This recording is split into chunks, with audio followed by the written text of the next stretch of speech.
Thank you, National Defense Secretary, Secretary Gilbert Chodoro. Please be seated. His Excellency Lee Sang-hwa, the Ambassador of South Korea to the Philippines, and the other members of the Diplomatic Corps here with us today. Chief of Staff of the Armed Forces of the Philippines, General Romeo Browner. Philippines Navy Flag Officer in Command, Vice Admiral Jose Maria Ambrosio Espeleta, and the other major service commanders, officers, enlisted personnel, and civilian employees of the Philippine Navy, Zambales Governor June Ebdane,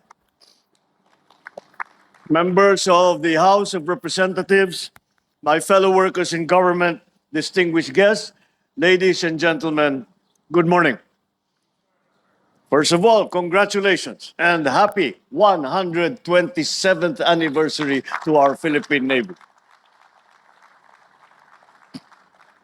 Today we celebrate an enduring legacy of an institution built by the fortitude of its men and women, whose 100-year and more history profoundly shaped the destiny of our nation.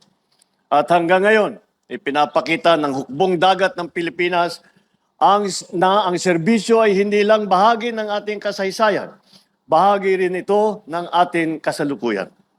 Nitong mga nakaraang linggo, nakita natin ang dedikasyon, tapang at tatag ng ating mga sundalong mandaragat sa kanilang pagtulong na masigurong maayos, matagumpay at mapayapa ang halalan.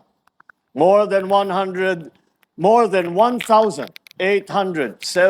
personnel were deployed in the 2025 election, and they played a key role in ensuring its safe and orderly conduct, particularly in vulnerable areas of the country, and in addition, also securing our democracy. Your dedication is evident in your readiness to respond to every crisis, natural or man-made. So despite rough seas, existing dangers, the psychological toll you serve, not simply out of duty for the Republic, but because that is innately who you are. You are guardians of our people.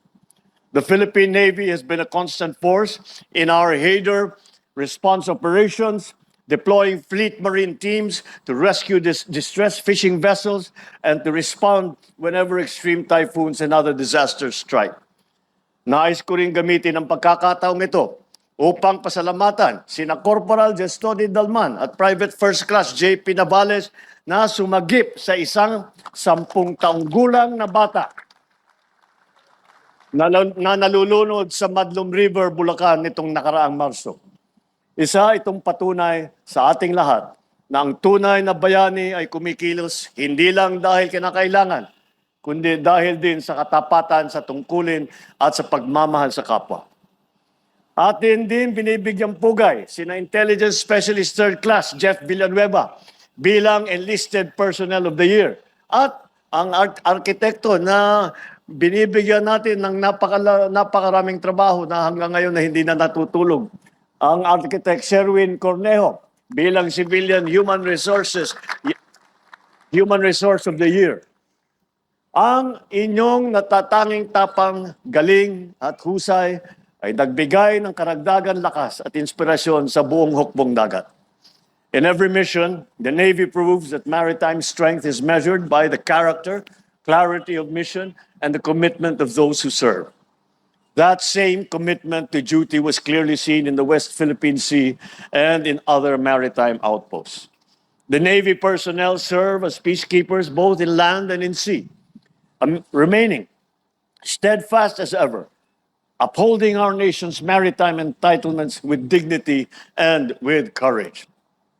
Sa kabila ng tensyon sa ating rehiyon, nananatiling matatag ang ating hukbong dagat. We stand firm. We will never tolerate any act of disrespect against our sovereignty. We will continue to safeguard our maritime zones and exercise our maritime entitlements in accordance with international law. Wala tayong isusuko, wala tayong papapabayaan. We reaffirm our commitment to being a responsible member of the international community. engaging in all matters diplomatically, and upholding the established principles under international law.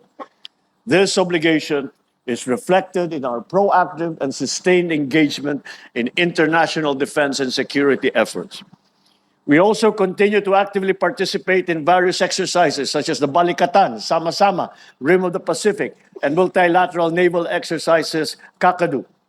We have likewise conducted staff-to-staff talks with other nations, and we have hosted the ASEAN Defense Ministers meeting experts working group on maritime security. All of these are aligned with our broader efforts to foster cooperation and to maintain peace, both within our borders and across the region. In line with these endeavors, this administration remains resolute in its agenda of a future-ready and modernized armed forces of the Philippines. What we witnessed during the commissioning ceremony of the Navy's two newly acquired vessels, the BRP Miguel Malvar and the BRP Albert Mahining, is a Philippine Navy that is modernizing, that is evolving, and is ready to conduct more complex and effective operations in promoting the country's national interest. Through the AFP Modernization Program, especially through Horizon 3, we are investing in responsive and up-to-date assets and systems to ensure that our Navy remains a formidable force in the region.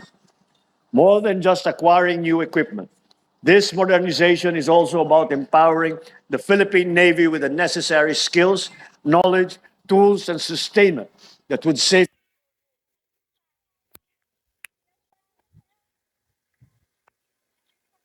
critical areas, beginning with the groundbreaking at Naval Station Nabasan and continuing with Chiquita and Grande Islands.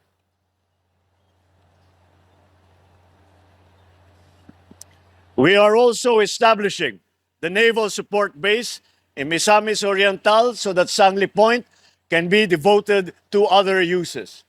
These efforts form part of our strategy to bolster our national defense.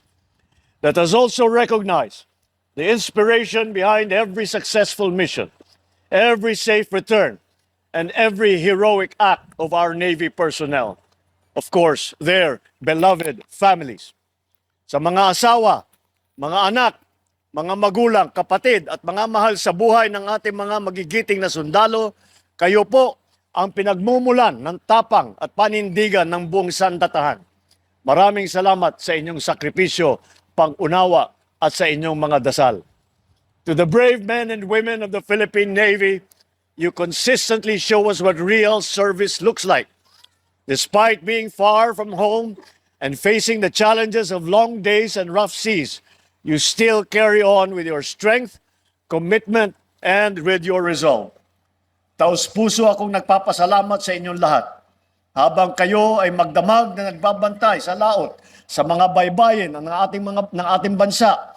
Nananatiling panatag ang loob ng bawat Pilipino, tangan ang bagong pag-asa para sa isang mas mapayapa at progresibong bagong Pilipinas. Baunin nawa ninyo sa bawat misyon ang tapang ng isang sundalong Pilipino, lalong-lalo na ang disiplina, ang husay, at ang pagmamahal sa bayan. This is your Commander-in-Chief wishing you fair winds and following seas. And once again, happy anniversary. Mabuhay ang hukbong dagat ng Pilipinas, mabuhay ang bagong Pilipinas.